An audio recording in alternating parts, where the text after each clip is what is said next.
All right, what's going on, everybody? Welcome back to another episode of the Coffee Q&A, your daily of Coffee Q&A here on the onocoffee channel. I'm your host, and if you're just joining us for the very first time, or if you're watching this and on the replay, we do this live stream now, again, Monday through Friday, 10 a.m. Eastern time, where we talk about coffee. So that's what we're here to talk about, coffee.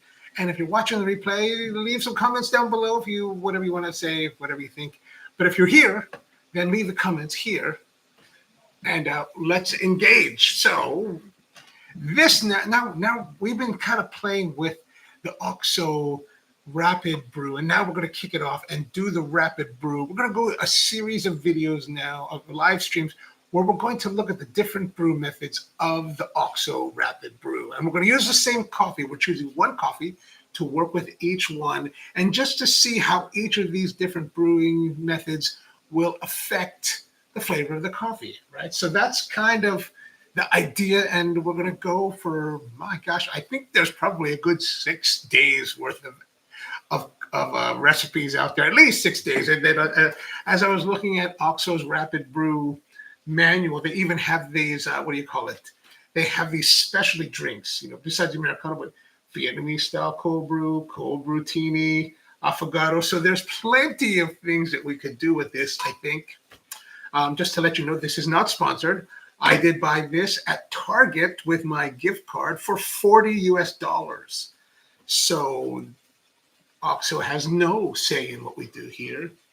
And yeah, what's going on? How y'all doing? Kent, good to see you. Bald Head, Craig, how are you? Mom, good to see you. Andrew, wow, have a day to you, man. Good to see you back. Coffee Cove, good morning to you.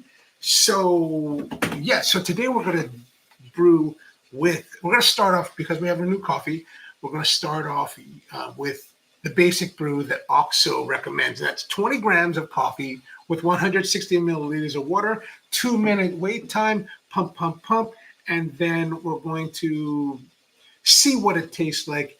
They do recommend, diluting it because it's a concentrate, so they want you to bypass that whole thing and go on from there. Naomi, hello, Naomi. How are you? So the coffee we're going to be using is something called, it's a natural processed coffee grown from 1750 to 1950 meters above sea level, heirloom varietals from Ethiopia, from the Yirgacheffe region. This particular coffee is a grade 1 Yirgacheffe that is a very beautifully done coffee, typically. Now, this coffee actually comes from one of my historically favorite producers, a guy named Abdullah Bergesh. And Abdullah and I have known each other for, many, many years. I first became aware of Abdullah when in 2007, so really more like 2007 to 2008, he released one of my all-time favorite coffees, and it's the Misty Valley. And back then in the 2000 crop, which actually, so harvest time in Ethiopia is like now until November. So so even though it's like 2025 is the harvest time, by the time it gets to by the time they process it all, let it rest and then get it to the United States or wherever part of the country, world you are, it's probably not going to be till February of 2026, right? So we didn't get this coffee really until the beginning of 2008, and this coffee was just like it is the highlight of my entire coffee career. And I love natural processed blueberries type coffees. And the Misty Valley from 2007 was like a blueberry bomb. It was like a blueberry dream. It was the most amazing coffee I'd ever had. And we bought a lot of it. We bought as much as we possibly could. Now, this is the Misty Valley. This is also produced by Abdullah Bergesh. And Abdullah, I haven't tried it yet. This is actually supplied by a Coffee Bean Corral, which is a green importer, I think, down in, where are they? They are down in, I think they're in Louisiana. And this was roasted by my friend Matt, who owns a Parking Perk. So I have a whole bunch of it here. So I was like, okay, I'm just going to, I think they're down in New Orleans. I don't know. So let me show you this coffee. So like I said, it's a grade 1 Yirgacheffe, heirloom varietal. So what does that mean? It means that, you've got this, these coffees are being grown and no one really knows what the varieties are. In other countries, we talk about red Bourbon, yellow Bourbon, orange Bourbon, Patuai, Caturra, and all this kind of stuff. But in Ethiopia, because it's the birthplace of coffee, nobody really knows what the heirlooms, the varietals are. Like there's a group called World Coffee Research, and they're slowly trying to figure it out and like, you know, take all this science to like check all these different plants and whatever coffees, whatever they're doing there, and trying to start to identify these different varietals. But that's going to be, you know, we'll be dead by the time that is like really done. M0, how are you, man? Good to see you. Maku, how's it going? And Coffee Cove says, ew. I thought you were like going to say that you're, ew, I hate blueberry. But because, you know, that's the one thing, like in the coffee sphere, there's natural processed coffees, and they tend to give like fermenty characters or like fruity characters because, you know, you're leaving the fruit pulp on the bean as it's drying. There are certain people in the coffee industry that believe that all natural coffee is defective because it's just wrong and it's abhorrent. It's an aberration. It is against Christ's teachings, you know, that kind of thing. And those people, well, you know, we have a special place for them. But I'm not one of those people. I love the blueberry. Like I love blueberry, like blueberry muffins. God, give me more of it. Give me more of it. But let's look back here at the beans. So the beans, as you can see, like I said, you're a chef of grade 1. So very clean, very uniform in size. Actually, this looks really well roasted. Nice going there, Matt. Busa says, what's going on, Busa? That I just did two Rapid Brewer this morning. Oh, nice. Using Lance, 22 grams of coffee, 80 grams of water, natural Bunde Gagarin, total 15 seconds outside that thing. Oh, awesome, man. Awesome. So glad to hear it. So glad you had a great coffee this morning. Hope you all are having great coffee. So as you can see, you're very even in size, shape, and color for roasting. So very nicely done coffee. What we're going to do first, because we're going, and this is the first time I'm trying this, and because we want to use this as a baseline, just as a springboard for us to start off with, we're going to do a quick cupping of this coffee to see how it tastes, really tastes. So we've got our scale here. I've got our, my cuppings, my little cupping cup. So we're going to take and put 13 grams. Now, why 13 grams? This is a 9-ounce cup. Those of you who know my basic recipe will be like, that's not the right ratio. And actually, this is the ratio we've always used at Spro for all of our cuppings. And so we're staying with that because, you know, this is just kind of how we've always done it. And we're curmudgeons who don't like to change. But more importantly, because, you know, it's one of those things that it's something that we can have an understanding for the history that we've been doing the cupping. I don't even remember how we developed this cupping ratio, but, you know, and so we're going to do a little bit of on the finer side. So if we consider that for Naomi, because she likes to have the numbers, so if we consider that 6 is the center of the O Gen 2, can you see that? Yeah. We're going to go like 4 clicks over. Where does that put us? Just a little bit past 7. So we're going to go, oh no, that's not right. We're going to go a little bit finer. So let's go here this way. This is the finer way, not the coarser. We want a finer way just to get a little more of that oomph out of it, right? Okay, good. Now we're going to make sure the water is still boiling. We're going to grind that. Make sure nothing's in here. I wonder if I could grind directly into this. No, I cannot.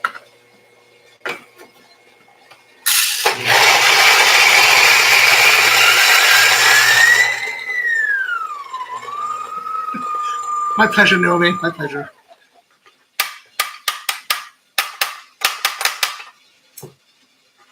Busa says, Lance Hedrick. I got it. Once you said Lance, you know, there's only one Lance in the. If you're talking coffee, you say Lance. I mean, on YouTube, well, who else are you talking about? Okay, so we've got, really nice blueberry or fermented or defective aroma. But I like it. I like it. Ooh. Let's put it in here. 13 grams again. Perfect. No retention, or no, what do we call that? Retention? No, whatever that we're always worried from from Omniel. He talks about that retention there. All right, so we're going to get some water. I'm going to pour some of it out here just to start off with, and then now we're going to go deep. So if you ever decide you want to do cupping, you always want to pour your hot water very hard, because you want to. I like to have that turbulence to make sure that all the coffee is fully saturated. Oh, we need our timer. We need a timer. Whoops, wrong one.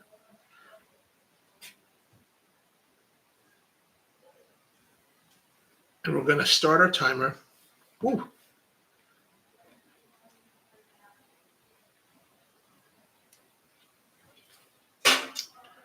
We're going to go 4 minutes on the timer, because that's what we're going to let it sit there. And Coffee Cove, it is a secret. It is a secret. No, it's not a secret. This is the Ethiopia Misty Valley. It's not the Ethiopia Misty Valley. It is the Misty Valley Grade 1 Yogurtchefe from Yogurtchefe, Ethiopia, produced by Abdullah Bagesh, one of my friends in the business, and who historically has always produced wonderful coffees. Now, here's the crazy thing. So, like I said earlier, that my favorite coffee was produced by Abdullah back in 2007, the Idito Misty Valley, beautifully, just beautiful. I can't stop raving about that coffee. It was truly sublime. But right after like 2009, by 2009, the government of Ethiopia decided that, you know what, all this selling of coffee is crazy. We don't want anyone to just come and buy willy-nilly. Everybody must come and buy from the Ethiopia Coffee Exchange. They created this coffee exchange, which then kind of wiped out this idea of buying directly from the farms and having origin specificity, right? So you could buy, now you could just buy Yogurtchefe and you would just buy from the ECX and you wouldn't have a choice. It took years for that to change again. And now finally, actually in 2018? Maybe 2019, I was in Saudi Arabia, and Abdullah came out to hang out with us. Well, he came out there, for the event, and we were talking because we were speaking at this conference, and he was like, they're going to get rid of they're going to change the system now, finally, and you can buy direct from us again. And I was like, perfect. That's what we want to know. Now, we're in the middle of our roll here. So you want to smell the coffee. We want to smell the aroma coming off of here. So get your nose really close. If you put your nose in and you touch your nose, that's fine.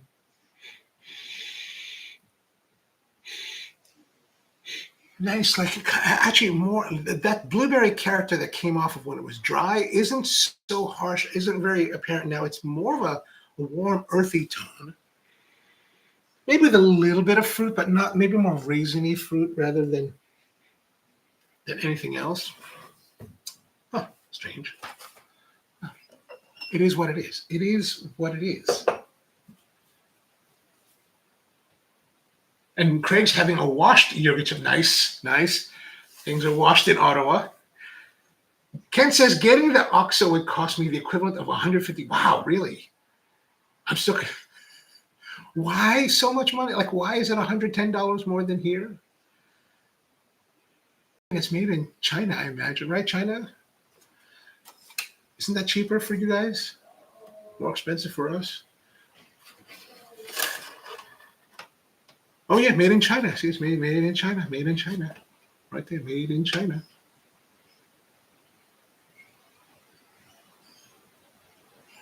Made in China.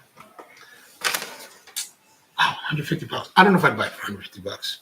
Okay, so 326. So we'll do what's called look at my golden spoon here. This is how fancy we are. You're going to do the break. So which means we're going to push back on the crust that's formed here. It's a little bit thin now. It's some of it's kind of fallen underneath. And as we push through, we're going to sniff, inhale deeply so that we can get any kind of aromatics that might be lying under the crust. Okay, so now 4 minutes.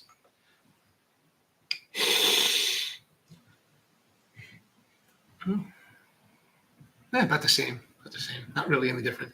And so now we've got the scum, right? The scum of Moss Isley is here. So now we're going to use 2 spoons, and we're going to scrape it off. So whoops.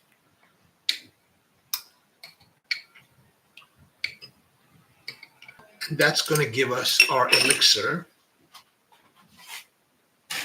That will, this is what we're going to taste now. This is what we're going to taste. But it's going to be hot, right? So typically when you're doing these cuppings, a lot of people will wait 10 minutes before they begin, right? Like I'm a little bit more cavalier. Like I can start, maybe it's probably bad to start now, but we're going to start now and see what it's like. So you're just going to go in and take a spoon, your spoon. You don't have to have one of these spoons. Like these are the fancy, this is from Superfina. Thanks, Superfina. They gave me one of these spoons, and this one is from Cafe Imports. You can see Cafe Imports logo there. These are all different importers, and the importers got the money. So, and this is what they do for a living. So they'll give you a cup, or maybe sometimes you'll get a spoon, or perhaps maybe I just went to a cupping and they happened to be using these, and maybe I walked away with them. I don't remember. It was one of those things, one of those options. But what you're going to do is you're going to take that, and you're just going to take a little bit of a sample here, right? Just like that's enough. You don't need to get more. You could go full, but then you get a little more. You're living dangerously then. And also, if it's really hot and you're like, you got all this liquid here, now you're going to scald your lips, and scalding your lips is not good for kissing. So once you get your sample, you're going to bring it up and you're going to slurp the coffee. And the idea is that you're trying to create, the spray bottles, the spray bottles. You want it. There's the stream. You don't want the stream. You want the wide dispersion, right? That's kind of the idea of you're trying to do when you're doing the cupping and you're slurping. You want to coat your palate so that you get, maximum flavor. So let's try it. A little bit hot. Now, I don't know if you noticed that, but I might be at it. Oh, it was in camera. I kind of almost put the spoon down into the coffee. Don't do that, because at the bottom of the coffee, there's a whole bunch of coffee grounds that have settled. And if you do that, they'll get stirred up, and then you'll be sitting here like slurping, and then there'll be little bits of coffee, and that's not pleasant. And if you're in a group setting, people get upset with you, right? And so I also have this rinse cup. Now, I'm only doing one coffee, one cup. So I don't necessarily have to rinse my spoon between. You want to definitely rinse your spoon between each sample or between different coffees, just to make sure just to try to keep it, clean. And, you're not getting coffee from other samples that are, invading your palate and, giving you the wrong impression of the coffee. So that's really the main reason why. But in this situation, you wouldn't necessarily have to, because we only have one thing to do. Naomi says, I'm realizing now I don't care for fermented anything type of coffee beans. Maybe because I don't like wine. I mean, that could be. I mean, it just, there are just some people out there that are just, weird and odd, and, just kind of the, like, no, I mean, it's just personal preference. Some, like, for example, I don't like bitter melon. I don't like it under any circumstance. Like, I don't even want to try it. Like, I'm just like, my mom is always like, you need to eat more. In Filipino words, we call it ampalaya.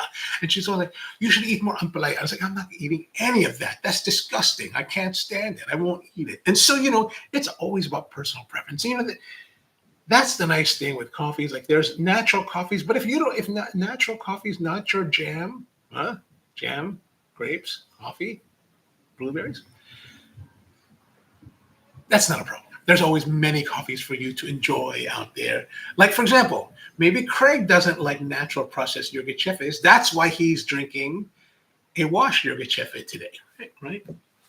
Could be like that.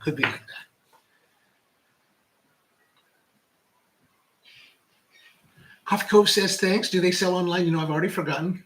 So this particular coffee I got from my friend who bought the coffee green from a place called Coffee Bean Corral. Coffee Bean Corral is a coffee importer, I think out of New Orleans. I'm almost positive they're out of New Orleans. So Misty Valley, if you put in Misty Valley, Ethiopia into like the search engine, maybe somebody still has it. Now, remember, I did say that the harvest season in Ethiopia is from August to November.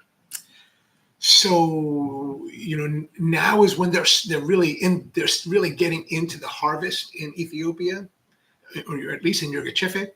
So those coffees that are being harvested now probably won't be here till February, maybe December at the absolute earliest. Like the early stuff, if they process it really fast, if they process it and then do all the other after stuff really fast, they could, I guess, have it to and maybe even, and then they fly it here. They could have it in country as early as maybe December, or maybe even a little bit early. If you're getting August lots of coffee, then you could theoretically maybe have it here by November would be a good time. But why I'm saying this to you is because this really means that a lot of people will. So when you're buying green coffee from a producer or from a region, there's typically only one harvest. Some countries like Colombia have two harvests, depending. Things have changed with global warming. But let's say Ethiopia or Central America, there's only one harvest. So when you buy the coffee, like if you're there now, if you're going there, you're like, oh, Abdullah, I want to buy some coffee. I need to buy whatever coffees. I'm going to buy this many. That's it. Once harvest is finished, you're done. Like you will not have the opportunity to buy coffee until next August, right? Until the next season. So what I mean by this is that, right now, because we are in August, it might be difficult to find this particular coffee because those who've had it have probably gone through it all, right? So if you don't find it now, don't be too disappointed. Just wait a few months and it'll be back. And if you have a question, like if you can't remember the name, just be like, hey, what's that natural coffee that you really loved before? Misty Valley. Oh, I never will forget the name Misty Valley. It's burned into my mind as one of the singular greatest experience of coffee that I've had in my career. So don't be afraid to ask. Ken says Amazon UK, 75 pounds. Oh, good God, 75 pounds. It's from China. Can't they just ship it directly to the UK? What's going on there? And 25% import tax on the total amount. So from the UK, oh, that's right, because Norway is not part of the EU. Is that right? No, is that right? You're sure? Yeah. Oh man, brutal. That's brutal. Sounds like America. Craig says that I pay whatever an AeroPress go for. Does that mean the AeroPress is also 150 euros? Or kroners? Or what? Oh, I forget. There's also a fixed import fee. Oh my goodness. Power Plant says bitter melon can be crazy. It can. Yes. Crazy is a nice way to put it. Naomi says bitter melon is acquired taste. Okinawans like it thinly sliced and fried with scrambled egg. I like it under no circumstance do I like it. I did make one day, a couple years back, I made a bitter melon upside down cake because my friends were having a party, and I was like, and some of them were like, I like bitter melon. And I was like, these are Filipino people, right? And I was like, all right, I'm going to make something. Ampalaya upside down cake, bitter melon upside down cake. So I took the bitter melon, sliced it into circles, like into little rings, candied the rings, and then made it into the upside down cake. Those are the guys I was with on Sunday, and I was like, yeah, remember they're like, we were talking about bitter melon because it always comes up, right? And I was like, yeah, I made that cake, and they're like, oh, we didn't even know that was like bitter melon. I was like, I told you it was bitter melon. I showed you it's like rings of green. What kind of cake has green vegetable looking rings on top of it? Like but they tore it up like nobody's business. I was totally shocked that they liked it. All right, so now I'm not getting a lot of blueberry character with this. Definitely more raisin, some wininess to it. Maybe like more of a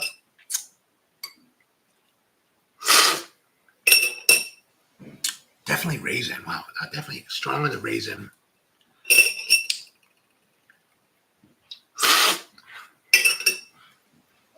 I'm being messy too. There's a winey kind of character to it, but I'm trying to.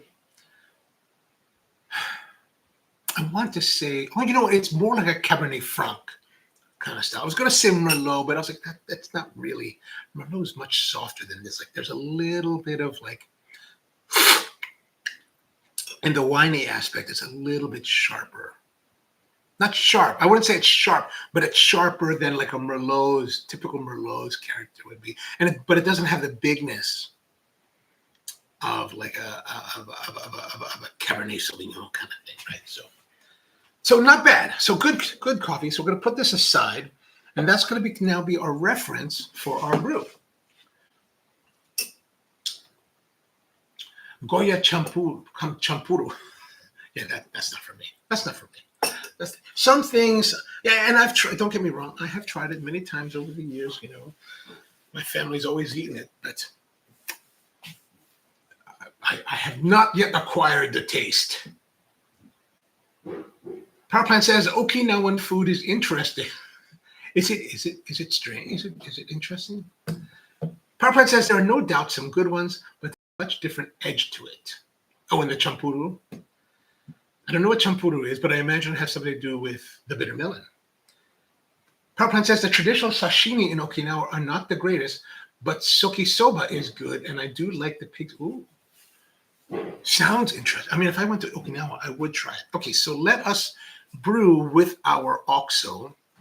The OXO tells us that we need to use 20 grams of coffee. So we're going to get our 20 grams.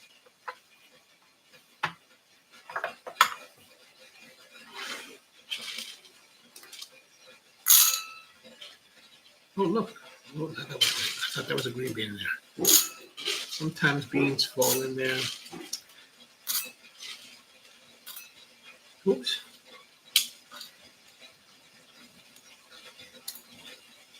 All right, 20.1 will be our grind setting. Now, what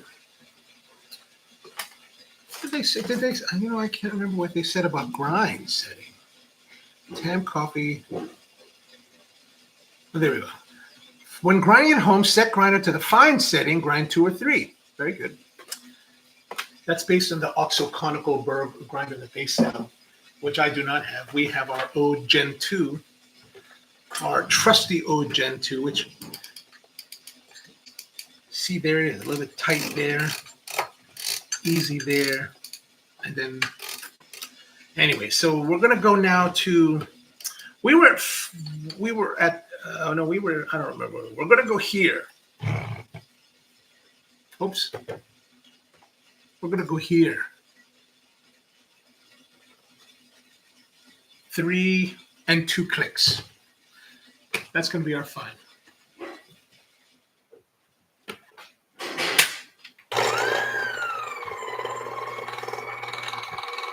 Action can time. Action can.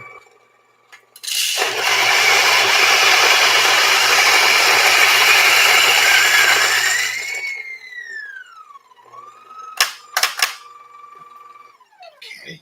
Man, when you freshly grind it, there's this really nice, blueberry fruity kind of character that just kind of hits me on the nose coming out of the grinder. It's very pretty. Okay, so let us take apart our OXO. We've already gone through this the last couple times. I won't go through it.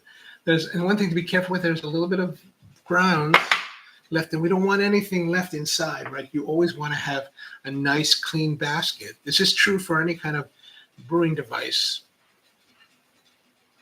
Let's try to make sure it's nice and clean so you don't have any aberrant tastes. We're going to zero this up because we're going to see, do we have zero retention?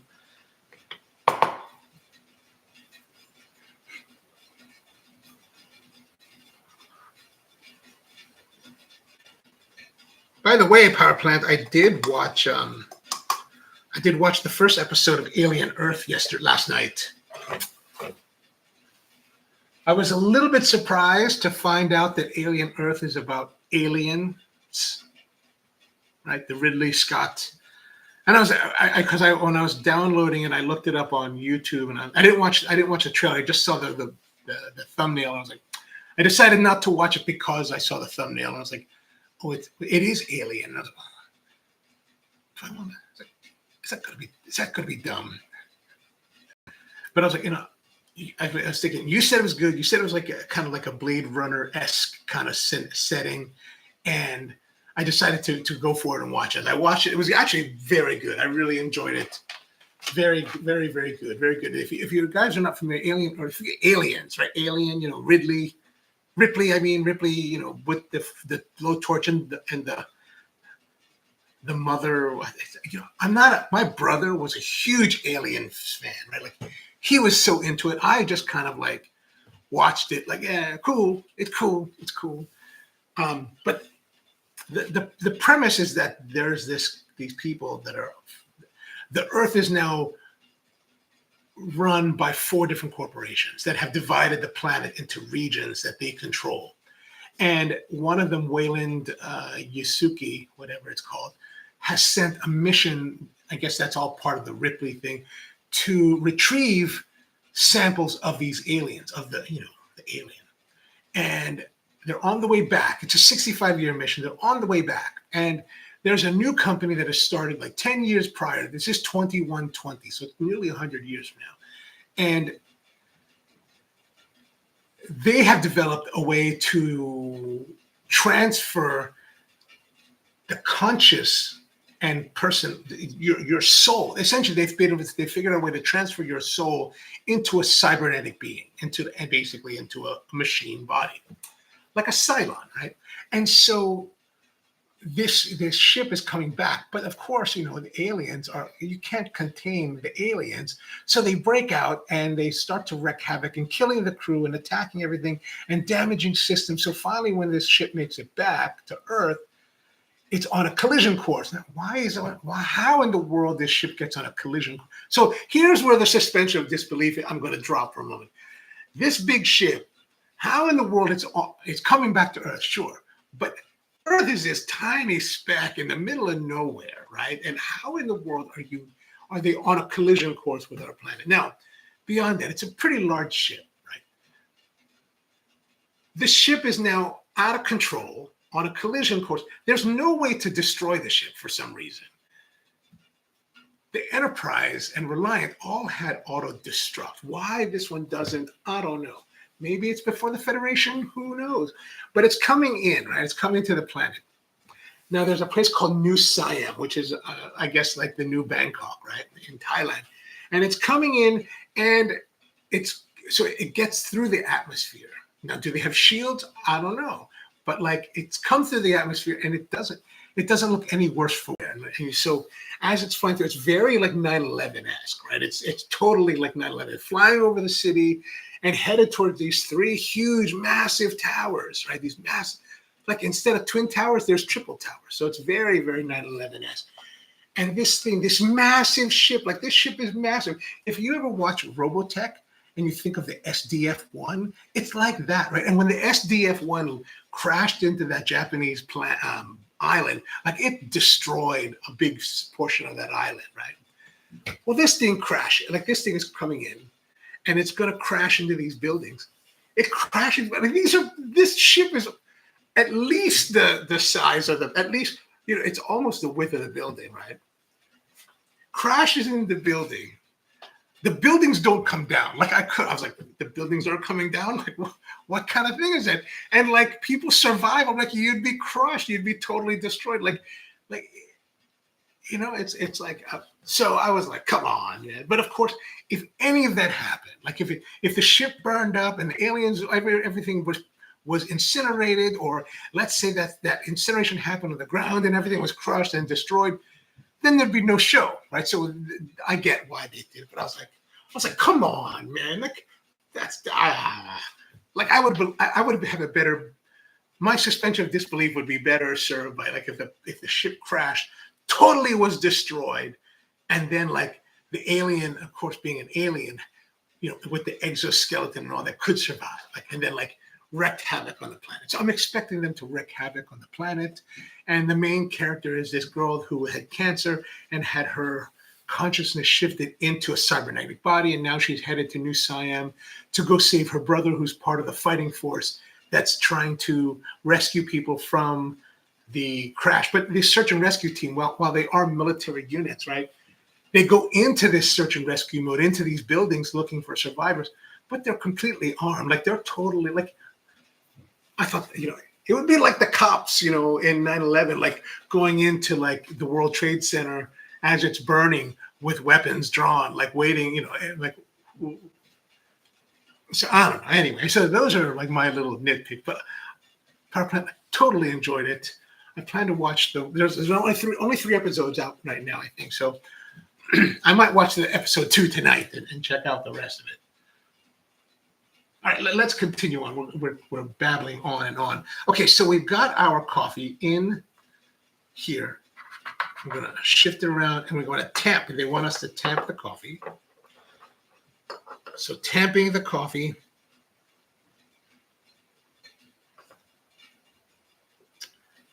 And then we're going to put this on. Now, what we're going to do is we're going to put it together. Now, there are some lines, right? I don't know if you can see that here. Whoops, maybe over here. There's a couple lines here and here, alignment pins. You just kind of like tighten it so that they line up so you know that you're correctly done. So we've got our little brewer carafe, whatever you call it. Put that down. We're going to add 160 grams, and then we're going to wait 2 minutes. So we need our timer. Oh, I guess I can use the Brew Assist. Let's go to Brew Assist here. Can we do Brew Assist? Brew Assist. Who cares about that? Just do that. Oh, that's fair. We're just going to use that as a timer. So we're going to get our hot water, which has been boiling. We're going to put it into our kettle because that'll give us, it'll take down the temperature just a little bit.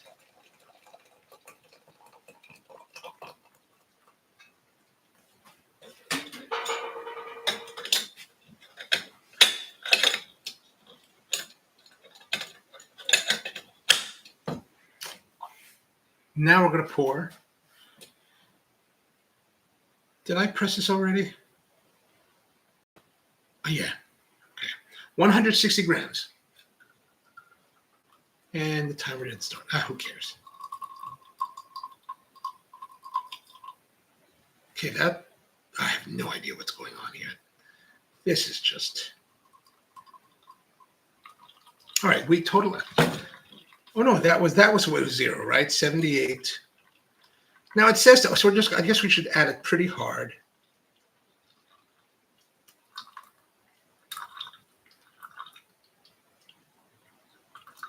I thought I was going to time it.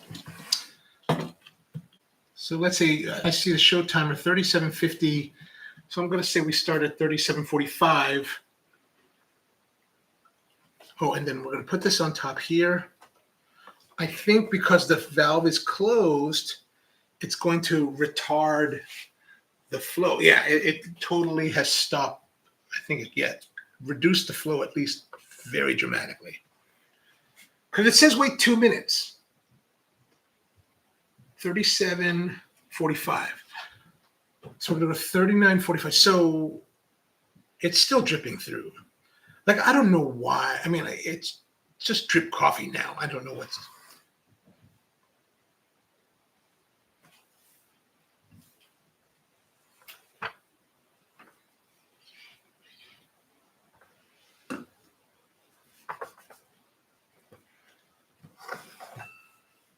This is like the bad old days of the early days of the AeroPress.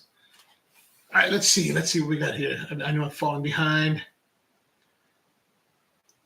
Oh, and the kimonos in Okinawa are more Chinese style. Oh, interesting. M0 is having taken off. All right, man, have a great one. Is it okay to turn? Oh, they was asking, is it okay to turn the dial willy-nilly on the oud without turning it on first? I think so. I don't know why it wouldn't be but we have seen the last couple times we've done this, it has binded for some reason. And I don't understand why. I mean, theoretically, the burrs are separate, right? There should be separation between the burrs where the coffee fits and grinds into. So why would it not be that way, right? I don't know. But yeah, it should be fine. It should be fine. Okay, now 39:45. Okay, so let's open that, and then there's almost nothing left here. Like, it's just barely there. So,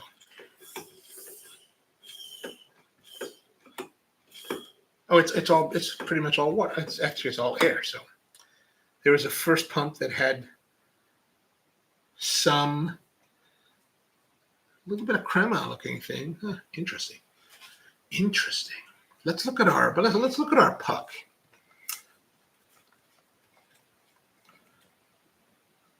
Nice, kind of flat looking. Huh? Knock it out. Mm-hmm. Yeah, I don't see why it wouldn't be okay to turn it, because theoretically there should be space, so there's nothing really there to crush or to prevent it, and they should not be touching. Although I can't be sure with this grinder. It seems kind of like wonky at times. Powerplant says the cores are looking for a way to become immortal. One is a synth or AI robot. One is a cyborg or partial human robot. Hybrid is synth with human transfer. Hybrid is synth with. And they did say that at the very beginning they give like a card at the beginning of the show saying that, and I just couldn't remember the details. Thank you very much, Peter. What's going on, Peter? How are you? We're just talking about coffee and cyborgs as related to the show Alien Earth. Naomi says, what's the name of this movie again? Alien Earth. It's a series. Yeah, it takes place between Alien and Aliens. Oh, so that means Ripley has not come into the scene yet. Or is the girl who I think they're calling Wendy, is she going to be Ripley? I have to go back and watch Alien. But if it's between the two, maybe just watch Alien and then you're good to go, right? If it's between the two. I didn't know where it was in the whole thing.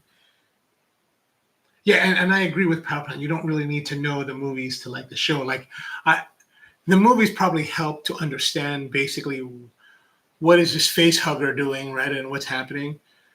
And I don't know if you ever, by the way, the face huggers. I don't know if you've ever seen this, but I remember when I was living in Honolulu back in the early '90s, I went to a comic book store there, a comic book record store called I can't remember. Those of you from Hawaii, there was a big one on right next to Ala Moana Shopping Center, and we used to go there a lot. And one day they had a face hugger, right, a full scale face hugger, like model. And I was looking at it. You turn it over, and terrible. Those designers, man. Female anatomy is all I will say that's on the face side of the face hugger. And I was like, oh my goodness.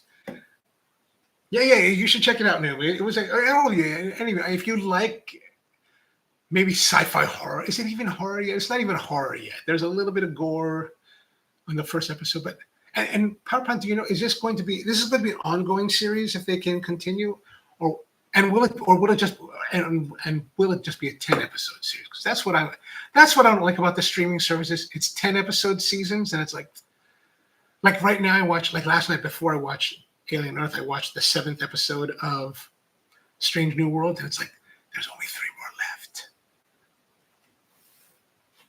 I'm dying for 23 episode seasons. All right, let's see. Okay, so this is the concentrate. Now,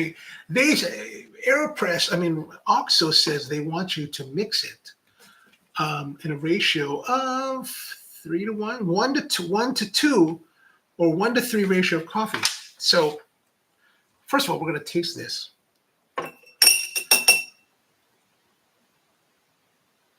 The concentrate. Very kind of like a winey character, maybe with kind of soft. There's a soft. I want to say it's astringent but soft. Let's compare that to the original.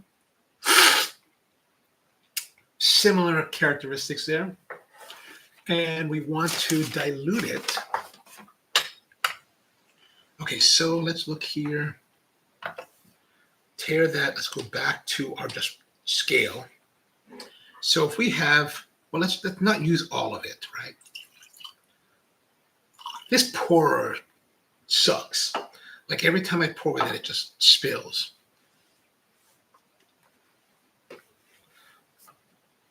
Okay. 41 grams times 2 is 80 grams.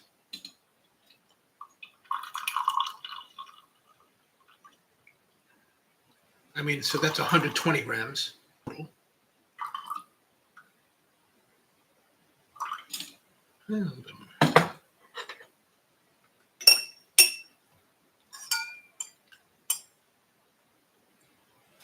Nice.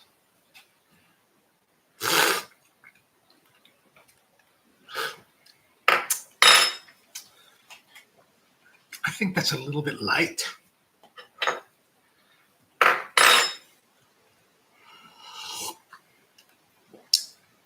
Oh, you know what?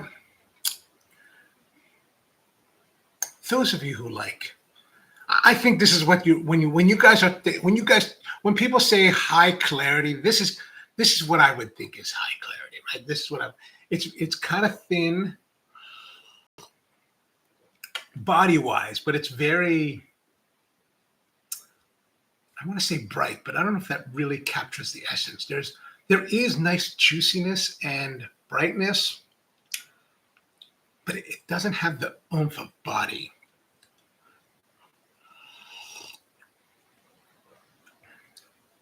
Like when I think of the guys in the coffee business that are wearing like the tight clothes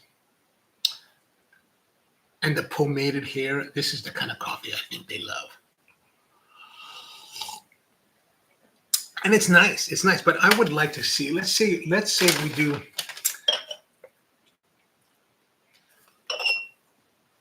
so we use 20 grams. Let us go and just do a little bit of a different ratio. 30 grams there. Let's try 1-to-1.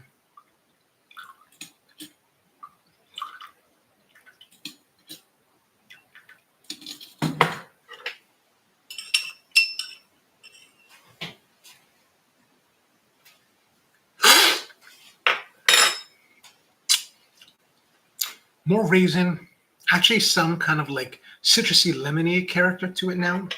Definitely fuller, so greater body.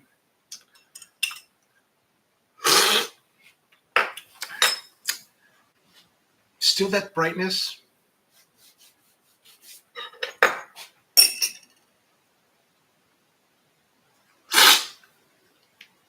Yeah, I groove better with this version of it, the 1-to-1 rather than the 1-to-2. It's closer to the regular brew style, right? The cupping style. I like that better, for me personally, but I totally can see how some people would really enjoy this.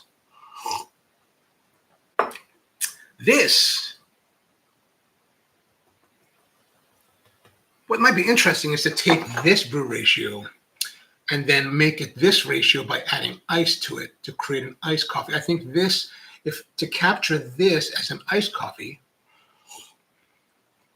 would be super nice, actually. Really light, refreshing.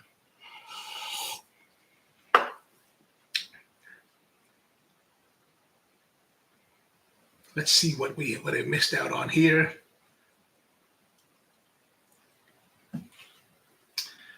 Power Plant says the same guy who exec produced Fargo and Legion is making Alien. It is good. It's good. It's very good. They completely made the spaceship set to look like the Nostromo, Ripley's ship in Alien.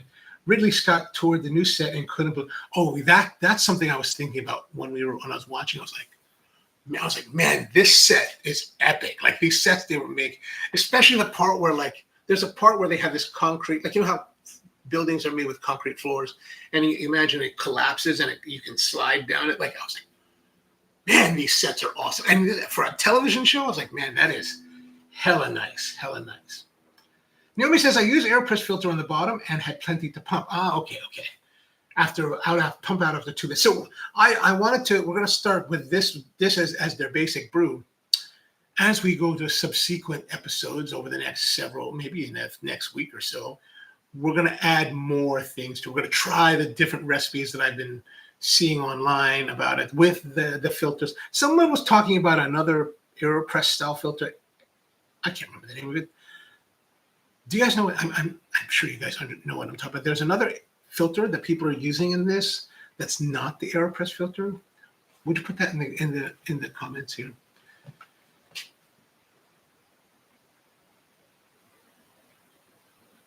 Peter says, coffee, I know a little, but I'm an expert on aliens. Excellent, excellent, excellent. I think they're here. Powerplant says, I've been to H.R. Geiger's museum in Swiss. Oh, really? Wow, nice. It was right next to an Alpine. Oh, that's even better. Geiger loved to use sex organs in his completely. Like the face hugger was like, and of course, at the time that I saw it, I was probably like 19 years old. So I was like, I should buy one. Practice.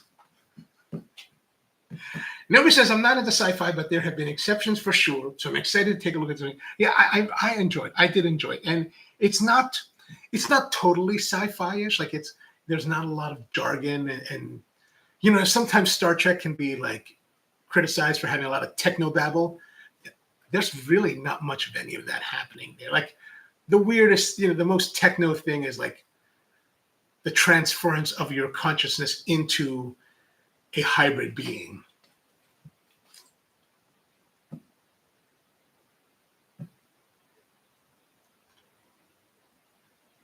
And then H.R. Geiger was the principal inventor of the look of the alien zine. Oh, it is kind of a horrifying look, though.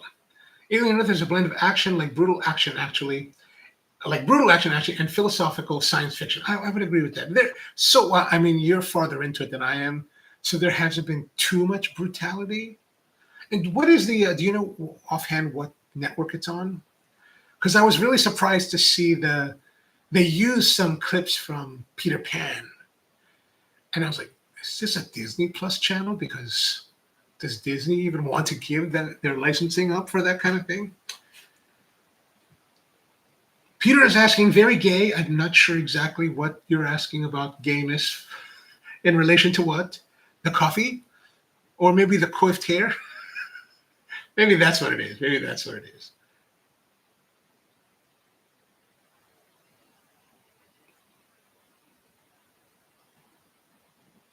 Anton's with us. What's going on, Anton? How are you? Very spritzing? I'm not sure. What's more, the ship I was talking about, there was a science ship that was collecting different alien specimens, not just, okay. Oh, nice. We'll see a lot of different creatures. All horrible. Anton says, I know Geiger. I admire that art, but the guy looks as crazy as a... I don't doubt it. And Powerplant says, respect to anyone that can leave the house looking insane. Yes, agreed to that. Acer, Eric, maybe that's what he was saying. This one guy was listening. He's saying something in Acer. Okay. I'll try to look those up. Peter says, like most movies like Star Wars, Aliens, or Indiana Jones, is rubbish after this. I don't know, man. I gotta say, Powerplant was like, you should watch out Alien Earth, and man, the first episode that I saw last night, I'm interested to see more. I'm definitely very interested to see more. Grab me a cigar, sit down, and maybe, I don't know.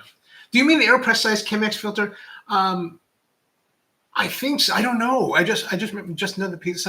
This one guy that I was watching, the guy from the Philippines, from Wide Awake Roasters, I think it's called.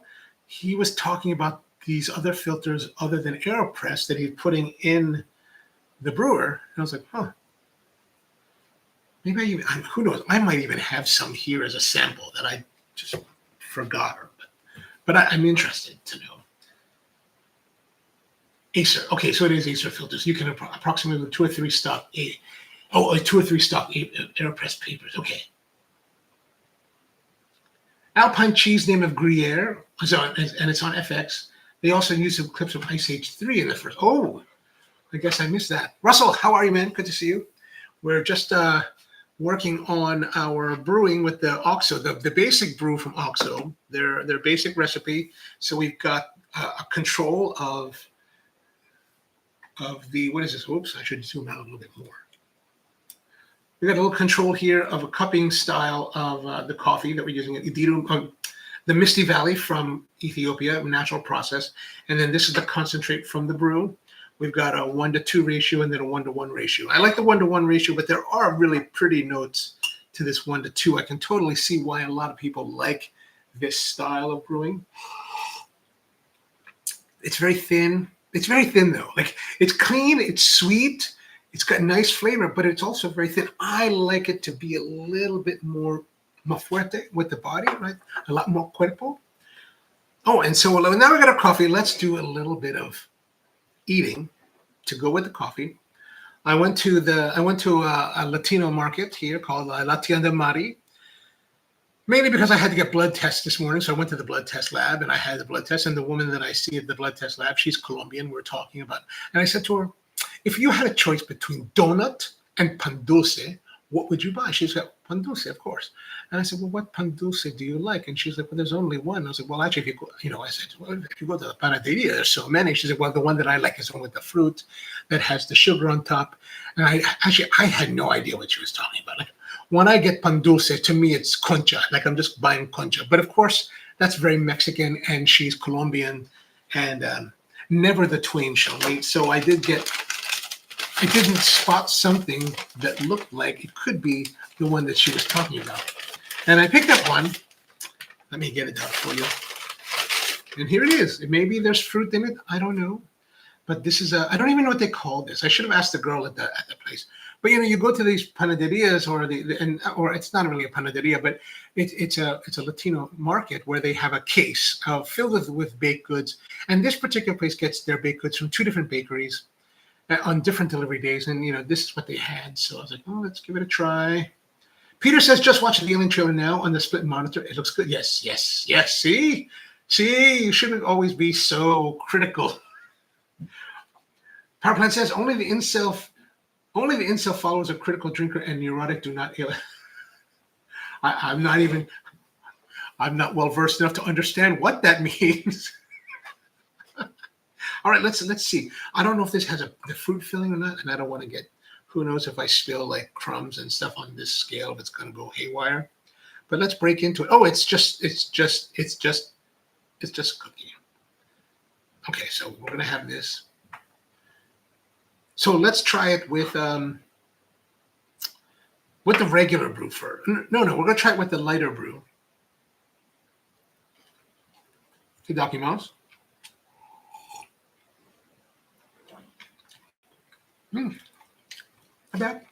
Not bad.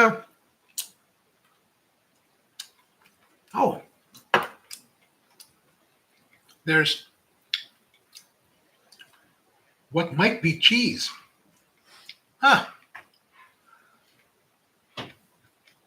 Or what is that? It's kind of like maybe like I want to say maybe it's like solidified sweetened condensed milk.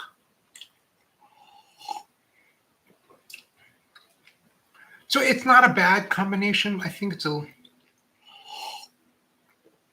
bad. It's good. And let's try this way.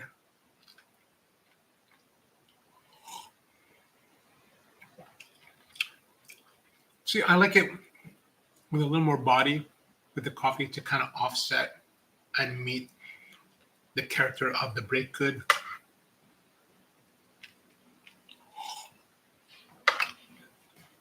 Not bad. Power Plant says that was a correctly. Now that I have to read it, I'm like, itadakimasu. Actually, I've been thinking about that recently, the pronunciation, because, I was looking at, I do the woodworking thing, and so I was looking at these sanders. I've been watching these videos, and some of them come across of the Ryobi tool company, right? So people are doing reviews about Ryobi tools. And the base character for Ryobi is Ryo, which is R-Y. Well, if you spell it out in Roman letters, R-Y-O. And of course, most everybody on the internet is like Ryobi. But I'm like, it's actually Ryobi. Why are you saying that? But whatever, doesn't matter. Let us drink some more.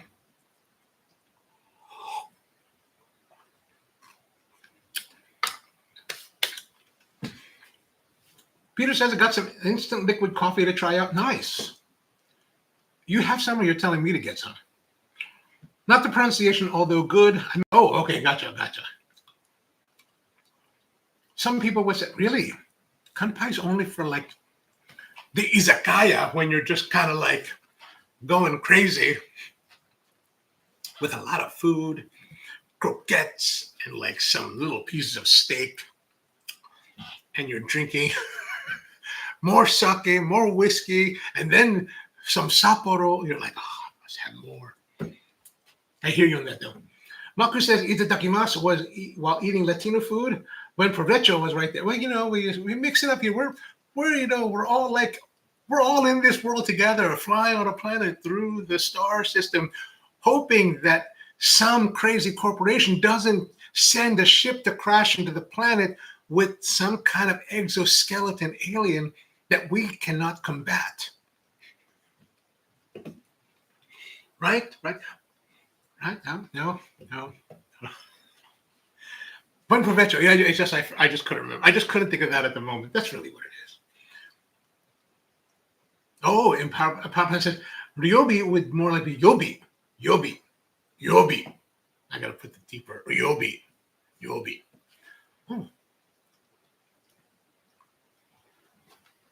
All right, so I should stop eating this. The woman at the lab, she's like, you shouldn't eat those things. You're right, I shouldn't. She's like, now that we're older, we have to be careful. All right, I said, well, I have a live stream to do.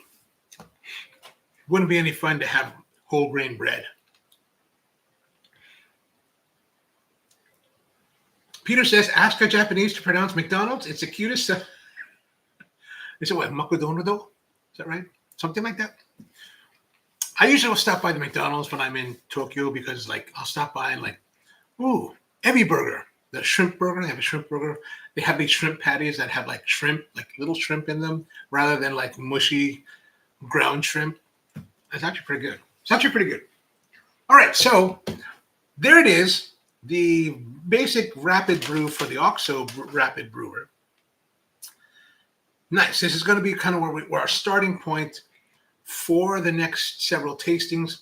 We've got our coffee, the Adito Misty Valley, this G1 Yurgachefe. Nice coffee, clean, sweet, really pretty.